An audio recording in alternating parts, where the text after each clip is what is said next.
Well, I'll say two things. So first off, I educate and coach. I run like mastermind events where we bring in like high level entrepreneurs, and we run like day and a half workshops, and we do coaching. And the question I get, I don't know, 3,000 to 5,000 comments a week across all my social media platforms. So I get a lot of feedback on these types of things. And people are always asking like, what should I do? Like, should I buy an apartment complex? Should I buy a single family home? Should I invest in my business? Should I buy a business? Should I sell a business? Should I move to Texas? Should I move to Mexico? Should I like whatever, right? And there's all these questions, and a lot of times there's a lot of like analysis paralysis around those. And I would just say categorically, from a big answer statement to that, the reason why most people are not clear on what they should be doing is because they're not clear on what they want to achieve. So in the old kids Disney, when Disney used to be decent, Alice in Wonderland movie, there's a scene where Alice is going through the Wonderland and she talks to the Cheshire Cat. She says, "Excuse me, could you tell me which way to go?" And he said, "Well, it depends. Where are you trying to go?" And she's like, "Well, I don't know." And he's like, "Well, then any path will do." Right. And because people haven't clearly defined what it is that they want, that building the world they want, because they haven't clearly defined what it is that they want, then any road will do. Any decision that you want will work because you don't know where you're going. Right. And so I think number one, back to time management, where they should be putting their time, where they should be investing, is to figure out what the heck is it they want. And my advice to you to try to figure that out, because it's a very big question. And most, Henry Ford said that thinking is such hard work. That's why so few people do it. But it really is. Thinking is very hard work. And especially when our frame is too broad. So let me just bring this frame down for you. I believe that everything that we've learned is wrong. I say that in my videos. And really the way that we've been learned to think about this is wrong. So when we were kids, it was like, what do you want to be when you grow up? And that was like a very narrow question. A policeman, a doctor, a fireman, or whatever, right? But really the question isn't, what do I want to do? The question is, what, in my opinion, the question that I ask is, what do I want my life to look like? What is my ideal lifestyle? Meaning, what does my perfect day look like, or my perfect week look like? Would I work out? Would I do things for my health? Would I have family and friends? Would I be doing relationships? Would I take vacations? Would I be working on meaningful work? Would I be helping others? Would I disappear on a beach in a hammock? Like, what does that look like for you? And it's different for everybody. So that's the Alice in Wonderland. Where am I going? What does my ideal life look like? Not what do I do for work? Not how much money do I have? What does my lifestyle look like? That's number one, I think. Then I reverse engineer to that. Let me give you a practical example for this. In about January of this year, I had set this goal that by my birthday in August, I wanted to be in the best shape of my life. Now, that's a broad goal. Goals have to be very specific. So for me, it was, I'm 5'10". So for me, it was like, I want to be 185 pounds at 10% body fat. That was like, I needed a date by my birthday, and I needed a goal, 185 pounds and 10% body fat. Okay. So once I had that, here we are in, January, February, March, and we're going through this. It dictated what I should eat for lunch today. I didn't have to go, well, should I eat this or should I eat that? I already knew what I should be eating. I didn't go, well, I don't know. What should I do for workouts? I already knew what I should be doing for workouts because I had a very specific goal set. Then in April, I went on a heliboarding trip to Alaska, which was just insane. And I broke my wrist. And then I couldn't lift weights. I couldn't lift weights for 3 months.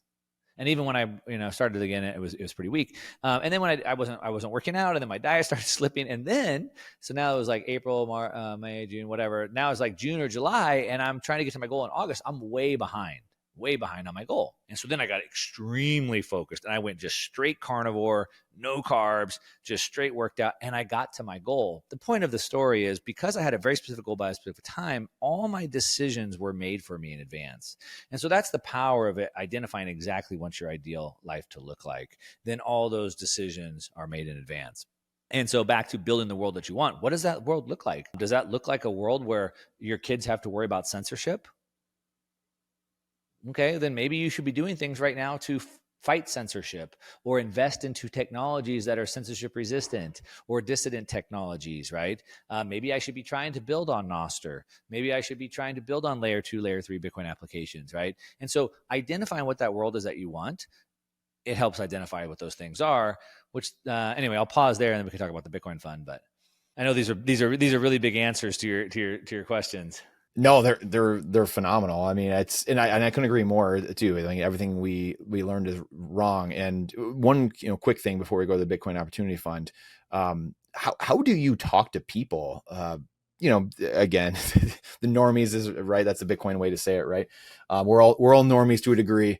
But how do you talk to people? I mean, Scott Adams, it's like you can contrast or embrace and amplify, like there's all these ways. I mean, when you're talking to people that you kind of realize like, man, this person lives on a different planet than I do. I mean, how is it that you are talking? Because the point of education in a way, it's like, great. Like you and I, like I've watched your videos for years, right? It's like me watching your one of the videos, I might take a little nugget or two, but like someone else that watches it who's never seen you in their life, they're going to be like, what the heck is going on?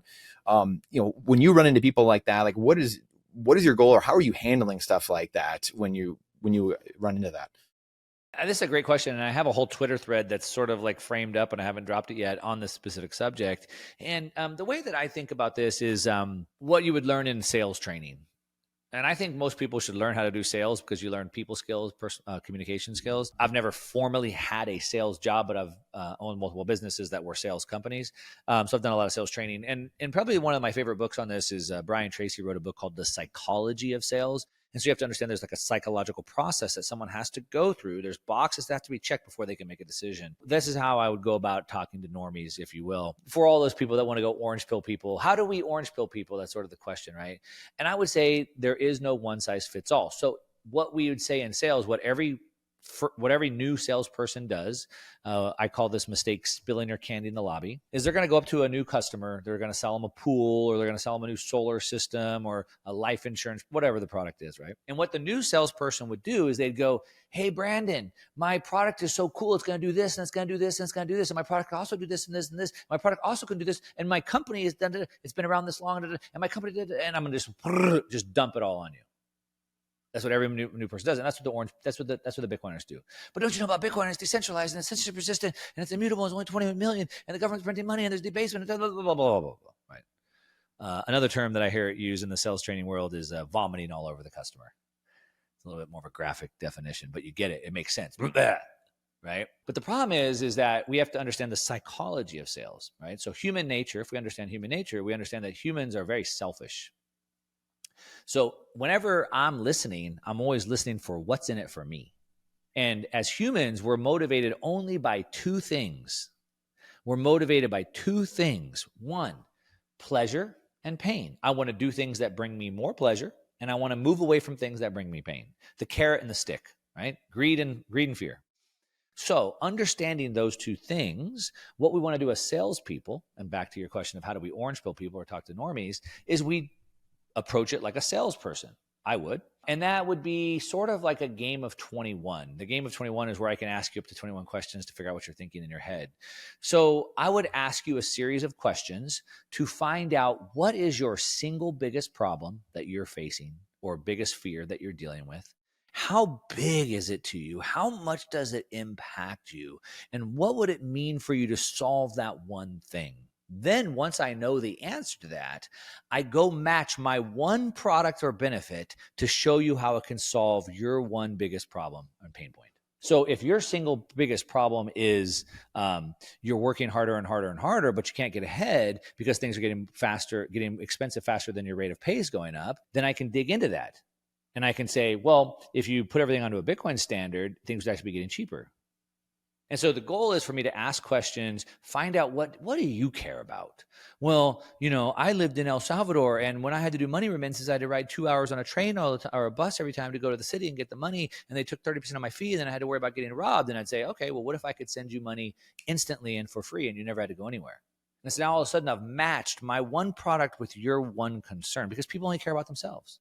And I think if people would approach it that way and stop spilling their candy in the lobby and really talking about the benefits and not the features of the product and how it solves that, then we can start making some serious progress on that. If you like that clip, then you definitely got to check out this next spicy clip.